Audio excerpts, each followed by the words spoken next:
Hi, I'm Skip Nipper. Welcome to my podcast, where I tell you about not only Nashville's great baseball history and traditions, shot to right, a one-hop liner, but certainly about its past. And you will hear a little bit about its present and future, too. Yes, he can. It makes the waist-high catch.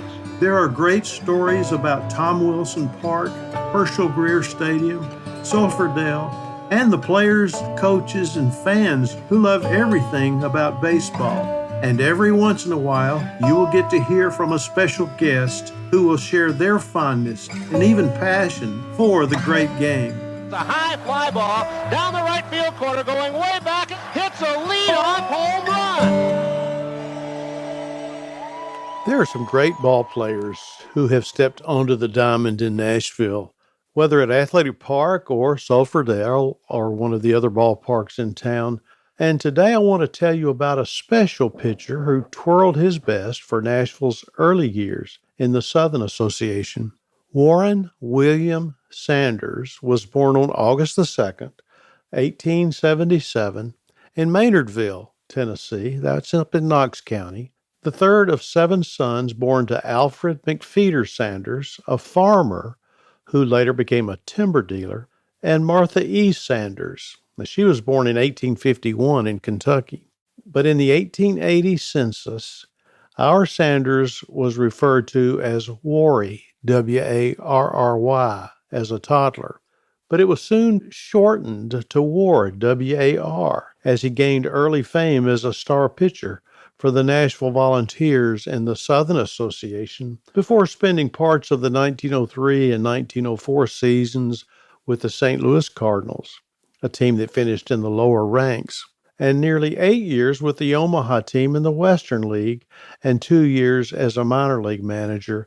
Sanders became a lifelong railroad car steward based in Chattanooga, Tennessee.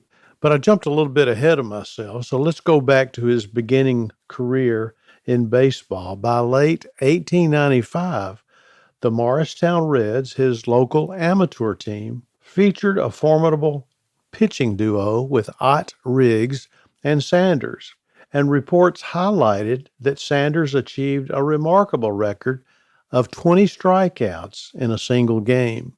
In the spring of 1896, he joined the University of Tennessee baseball team in Knoxville, becoming only the second University of Tennessee player after Sammy Strang to reach the major leagues in the near future.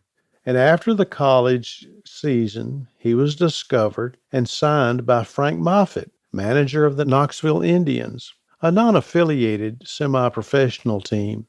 And Sanders made an impressive debut in Knoxville, pitching a shutout, allowing only 6 hits and striking out 8 against a Louisville team. In April of 1897, as a standout pitcher for Tennessee, Sanders displayed perfect control of the ball in a 3-hit shutout against Central University, winning 14-0. And future major leaguer Charlie Moran, who was born in Nashville, was one of Sanders' teammates that season. On April the 8th, Sanders faced at Zanesville, Ohio College, where reports stated, Sanders is much stronger than last season, and if his arm, holds out, manager Moffitt will no doubt try to secure him when school closes. After the college season, Sanders re-signed with Moffitt and the Knoxville Indians, who had been leading the now disbanded Southeastern League at the time.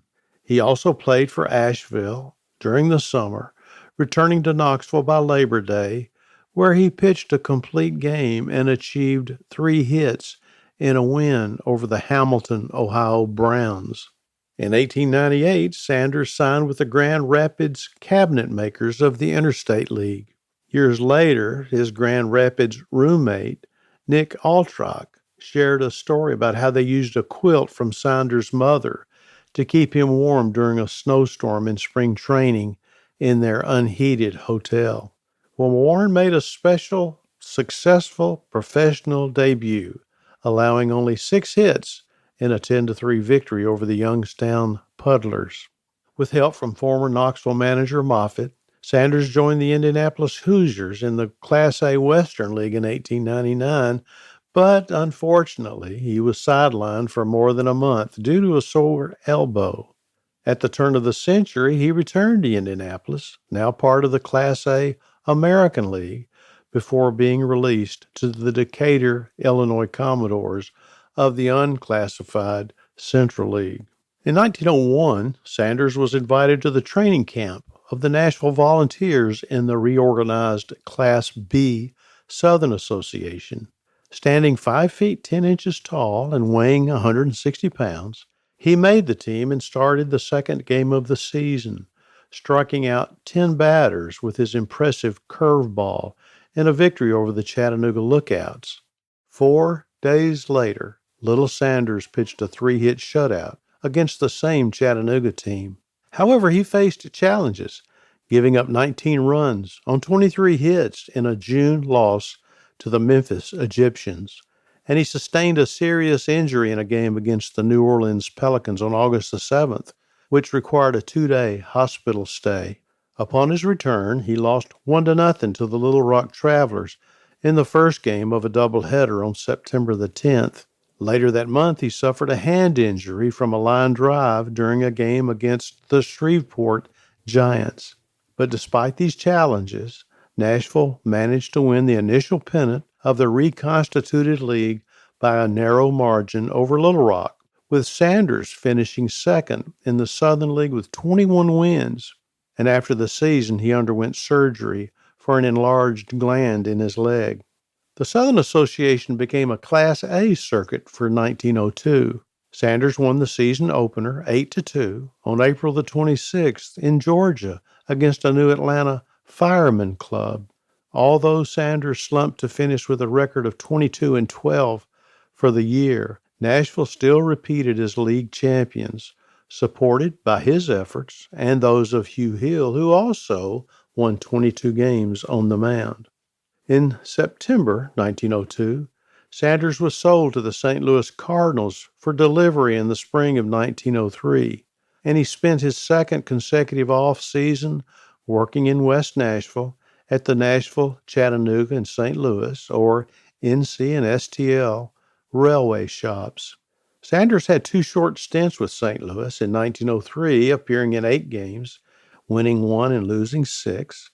And in 1904, he went 1-2 in 4 games with the Cardinals, being called up both times as a member of the Omaha Ball Club in the Western League. Sanders would spend parts of 8 seasons with Omaha, which was first named Indians, then Rangers, but took the name Rourke's after their skipper Billy Rourke in 1905. His best season was in 1906, when he was an amazing 21-1. In 1911, he pitched for Charleston in the South Atlantic League, where he compiled a 10-19 record. And in 1912, Sanders played for the Morristown Jobbers of the Class D Appalachian League, going 3-6 in 9 games for a last-place team featuring teenaged pitcher Lefty Williams. The following season, Sanders signed on as player manager of the Middlesboro, Kentucky Colonels, still in the Appalachian League, managing against his old Knoxville skipper, Frank Moffitt. As the season developed, Sanders manned one of the outfield posts, but the last-place squad finished 34 games out of first place. He was named player manager of the Noonan, Georgia Cowetas in the Class D Georgia-Alabama League for 1914, and he and his band of youngsters finished second behind the more experienced Selma squad. Upon hanging up his cleats in 1915, Sanders became an umpire in the same Georgia-Alabama League, overseeing games including his old Noonan club on multiple occasions. And after returning to Chattanooga, Sanders began a 35-year career as a railroad dining car conductor for the Southern Railway. He worked on the Sewanee River Special out of Chattanooga in the winter and on the Atlanta Special in the summer. As of 1940, Sanders was still with Southern Railway and living in Chattanooga. His son, Vaughn, worked as a clerk for the railway, and his other son, Robert, was an issuing clerk for the Tennessee Valley Authority, TVA. Sanders would comment, "Both of my sons were big enough, but they never were much good at ball." On January the 28th, 1960, War Sanders was a special guest at the 22nd Annual Old Timers Banquet held at the Andrew Jackson Hotel. The featured speaker was Nashville Vols general manager Bill McCarthy, but Sanders delighted the audience with memories of his early years in baseball. One season, he said, I reported late because of the birth of our daughter in April, and they pitched me the day I came in, even though I hadn't had any spring training. Well, I won, but they had to feed me the next 2 days. I couldn't move. And recalling his first game in Nashville to Nashville Banner sports writer George Leonard, Sanders said, "We opened in Chattanooga, and nobody believes this, but check the record. We defeated Chattanooga 18-17, and there were 12 home runs in the game, 8 for us." He goes on to say, "I remember telling the manager, Newt Fisher, that if this was the caliber of Southern Association baseball, I was going back to my home in Morristown." But the next day, he got the starting turn and shut out Chattanooga 4-0, with only one man reaching second base. In remembering the opening series of the 1902 season, Sanders related this: "We lost Hugh Hill, our best hitter, changing trains. We played the entire series of 4 games with just 10 men. I pitched the first game and won 8-2. I hit 2 bases loaded triples. I came back in the second game and we won 8-0. And believe it or not, hit 2 more triples with the bases loaded. I rested the third game, then won the last game 2-1 in 12 innings. That undoubtedly was my best series in baseball." Well, a little over 2 years later, on August the 3rd, 1962, Warren W. Sanders died in Chattanooga after a hospital stay of over 3 months. He died at the age of 85 and 1 day and was buried in Chattanooga's Forest Hills Cemetery. He was survived by his wife, Lita Brown Sanders, his sons, Robert and Vaughn, 3 brothers, and 5 grandchildren. Sanders, though his career record might not be one of a superstar, had glimpses of superlative seasons, and certainly in Nashville in 1901 and 1902. In relation to those times spent here, memories must have been very special to War Sanders. And he's one of the great ones for Nashville's professional ball club history. And it is good to be able to tell his story.